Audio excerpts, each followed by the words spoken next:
بسم اللہ الرحمن الرحیم۔ Welcome to Sana Khan food secrets. ناظرین، اگر آپ ہمارے چینل پہ نئے ہیں تو ہمارے چینل کو سبسکرائب کر دیں اور ساتھ میں بنے گھنٹی کے نشان کو پریس کر دیں تاکہ ہر آنے والی نئی ویڈیو سے آپ باخبر رہ سکیں۔ تو ناظرین، آج کا ہمارا ٹاپک ہے کیا دودھ اور دہی سے ریشہ ہوتا ہے؟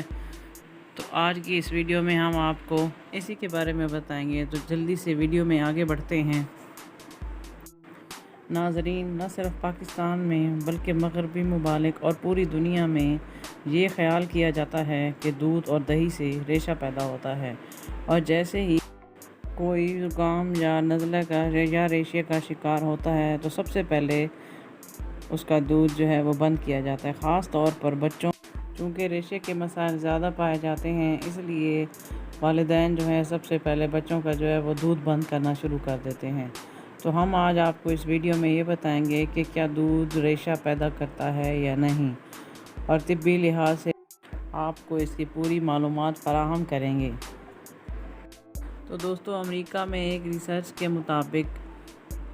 50% لوگ یہ مانتے ہیں کہ دودھ جو ہے وہ ریشہ پیدا کرتا ہے،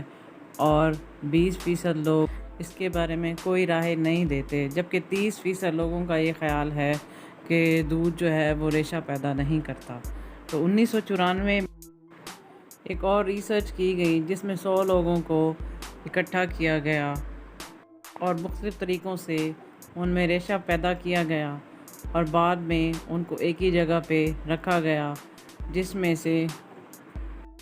50% لوگوں کو مصنوعی دودھ دیا گیا، جبکہ 50% لوگوں کو اصلی اور خالص دودھ پلایا گیا۔ اس چیز کا نتیجہ لینے کے لیے دونوں گروپس کے ریشے کو ٹیشو پیپر پہ اکٹھا کیا گیا اور دونوں کی مقدار کو جانا گیا، تو دونوں کی سیم مقدار تھی، جس سے یہ بات ثابت ہوئی کہ دودھ اور دہی ریشہ پیدا نہیں کرتا۔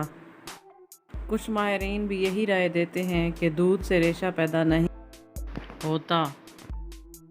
بلکہ اگر ہم دودھ ٹھنڈا استعمال کریں گے تو اس سے گلے کی خراش پیدا ہو سکتی ہے، جو کہ ٹھنڈا پانی پینے سے بھی ہو جاتی ہے، یا پھر ہم دودھ کی چیزوں کو، دودھ سے بنی جو چیزیں ہوتی ہیں ان کو اگر بہت زیادہ ٹھنڈا کر کے یا فریز کر کے استعمال کرتے ہیں تب بھی ریشے کا باعث بنتا ہے، جس سے ہم یہ قیاس آرائیاں بنا لیتے ہیں کہ دودھ جو ہے وہ ریشہ پیدا کرتا ہے۔ تو دودھ کا بہترین استعمال یہی ہے کہ آپ دودھ کو نیم گرم استعمال کریں یا اس میں شہد کا استعمال کریں، تاکہ آپ اسے زیادہ سے زیادہ فائدہ اٹھا سکیں۔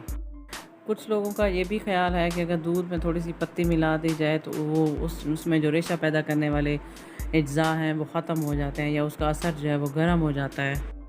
تو پتی ملا دینے سے کوئی فرق نہیں پڑتا، نہ ہی وہ نقصان دہ ہے، لیکن دودھ جو ہے وہ ریشہ پیدا نہیں کرتا۔ بس اس کا صحیح استعمال یہ ہے کہ اس کو نیم گرم استعمال کریں یا پھر روم ٹیمپریچر کے درجہ حرارت پہ استعمال کریں۔